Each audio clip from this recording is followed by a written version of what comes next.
that if value has underperformed in the past 13 years, it must be because something's changed. And it must be because perhaps, these technology stocks and the rise of, the FANGs have disrupted somehow the value style. But it turns out that at least when looking specifically at the mega cap tech names or at sectors, it doesn't explain the problem. So this kind of got me thinking, well, what are these industry classifications actually doing? And it's kind of funny because, FANG has 5 letters, has 5 names. It turns out that only one of those names is actually an IT stock, Apple. The other 4 are not. You have Amazon is discretionary, and then you have 3 communication stocks. And by the way, if you look at those industries, sure, Amazon is a consumer discretionary stock, but so are the brick and mortar retailers that it's disrupting. And in information technology, yes, Apple is innovative, but there are plenty of legacy companies that have been around for multiple cycles still sitting in the IT index. So my thesis coming in after looking at these data was perhaps we're missing something. Perhaps the industry classification schemes that are so widely used across the industry are not really capturing the full picture. And it makes sense because, look, there are a lot of problems with classifications. The most obvious one is that they're binary, right? Tesla can either be an auto company or it can be a tech company. It can't be both. Amazon has AWS. Well, that's too bad because it's a retail company. So that is a huge problem. And it's also not dynamic. It doesn't change through time. So as companies evolve their business models, if a traditional company were over time to become more innovative and more disruptive, that wouldn't show up. So we need a new tool. And that's where I kind of dusted off some of the work I've been doing in AI and machine learning. So I am kind of a power user, I guess, of natural language processing, which is the technique used to take unstructured data, which is most data, text, audio, images, in my case, text, and extract information from it for the use of quantitative models. And one technique in particular became pretty useful for this exercise, which is topic modeling. So any textual document can be viewed as a mixture of different topics. So for example, if the Wall Street Journal ran an article on Apple and it talked about the supply chain, the labor practices, and perhaps really a new product launch maybe, those are 3 topics that are being discussed.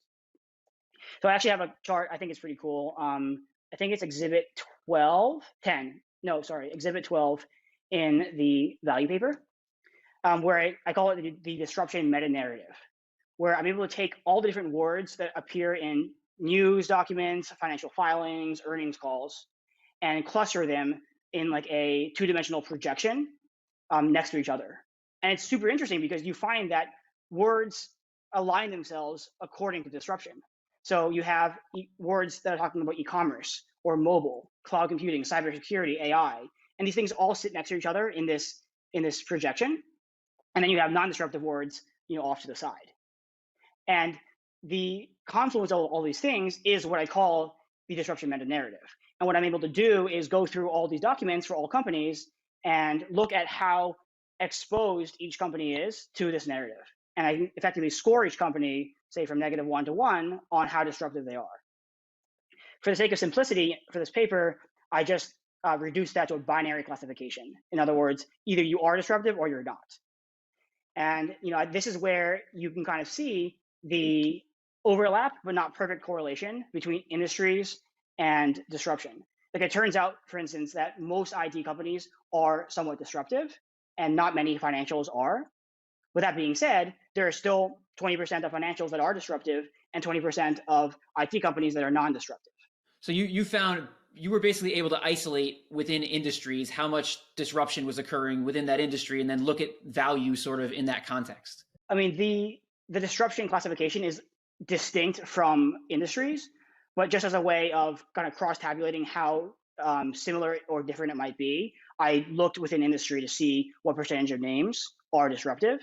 But the actual technique used to produce the 1-0 score as being classified as disruptive or not had no information as to what industry companies were.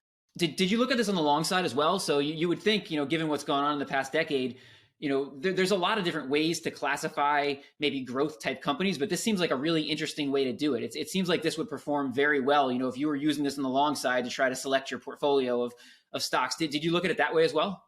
So glad you brought that up. Exhibit 15 shows the performance of some of the sub-themes And so this is on the long side. So I have cloud computing, robotics, AI. Look, if you want, if you or your clients want me to build a portfolio for them of growthy, high tech names, we can do that. And the cool thing is you can do it without having to hire analysts to actually comb through all these things. It's all automated. It's all completely objective. Going through saying which companies are actually doing stuff in these different spaces, and then what I can do is I can aggregate it to what I call the disruptive meta narrative, where I take all these sub themes, combine them into one broader theme, and yeah, the performance of that has been phenomenal. Of course, with the benefit of hindsight, right? If you were sitting there in 2010, would you know that e-commerce will take over the world? Maybe, maybe not. Obviously, it's easy for us to sit here 10 years later and be like, yeah, that, of course.